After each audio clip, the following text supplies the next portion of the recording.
Rusia akhirnya benar-benar melancarkan serangan ke Ukraina, setelah Presiden Vladimir Putin mengumumkan operasi militer secara resmi, Kamis, tanggal 24 Februari tahun 2022 lalu. Serangan dimulai dengan membombardir sejumlah kota di Ukraina, seperti Kiev, Odessa, Kharkiv, dan Mariupol. Hingga kini, serangan itu masih berlangsung, walau tengah diupayakan perundingan. Sampai hari ke-8 invasi militer Rusia ke wilayah Ukraina, Komisi Hak Asasi Manusia Perserikatan Bangsa-Bangsa PBB, mencatat ada 136 orang tewas akibat serangan rudal.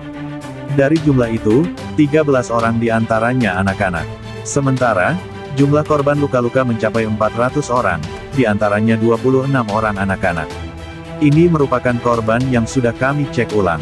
Angka sebenarnya diperkirakan jauh lebih banyak, kata juru bicara Komisi Hak Asasi Manusia PBB, Liz Throssell, seperti dikutip dari CNN, Rabu, tanggal 2 Maret tahun 2022. Sedangkan menurut Kementerian Dalam Negeri Ukraina, angka korban meninggal dunia mencapai 352 warga sipil. Jumlah korban luka-luka tembus hingga 1.684 orang sejak Rusia melancarkan invasi ke Ukraina.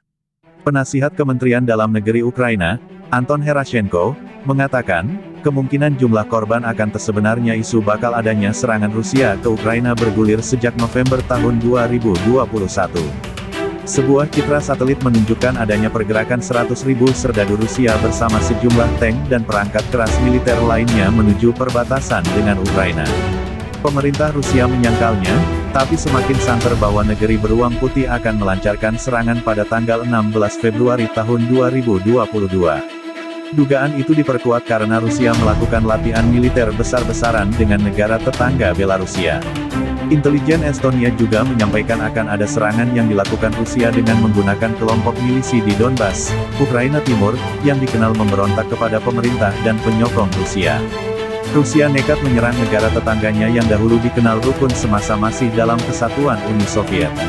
Hal ini buntut atas kemarahan Ukraina kepada Presiden Putin yang menandatangani dekrit pengakuan kemerdekaan dua wilayah di timur Ukraina, yaitu Republik Rakyat Donetsk Donetskaya Narodnaya Republika, DNR, dan Republik Rakyat Lugansk Luganskaya Narodnaya Republika, LNR pada Senin, tanggal 21 Februari tahun 2022.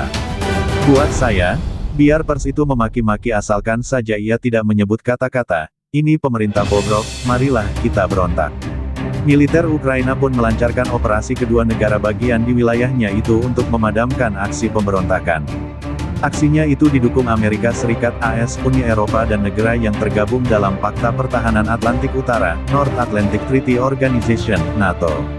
Ukraina dan Barat menilai dua kelompok itu merupakan organisasi teroris. Rusia pun mengirimkan pasukannya dengan dalih menjaga keamanan. Langkah Putin menambah gejolak di timur Ukraina, yang memang banyak ditempati kelompok separatis dukungan Rusia.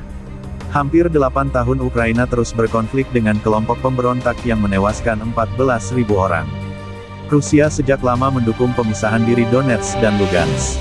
Dikutip dari Reuters, Rusia mulai berkonflik ketika Presiden Ukraina, Viktor Yanukovych, yang dikenal sangat pro-Rusia digulingkan dalam sebuah demonstrasi besar pada Februari 2014 silam. Rusia membalas dengan aksi pencaplokan semenanjung Crimea dari Ukraina. 2 bulan kemudian, para pemberontak yang didukung Rusia merebut gedung pemerintahan di wilayah Donetsk dan Luhansk. Dua kelompok pemberontak ini, DNR dan LNR, mendeklarasikan kemerdekaan dan mengajukan agar kedua wilayah itu menjadi bagian dari Rusia. Moskow saat itu tak menerima opsi tersebut. Rusia hanya menjadikan kedua wilayah sebagai alat untuk menjaga Ukraina agar tak ikut bergabung dengan NATO. Dalam pertempuran hebat pasukan Ukraina dengan kelompok pemberontak menggunakan tank, artileri berat pesawat tempur itu pesawat Boeing 777 milik maskapai Malaysia Airlines MH17 jatuh di wilayah perbatasan Ukraina dengan Rusia pada 17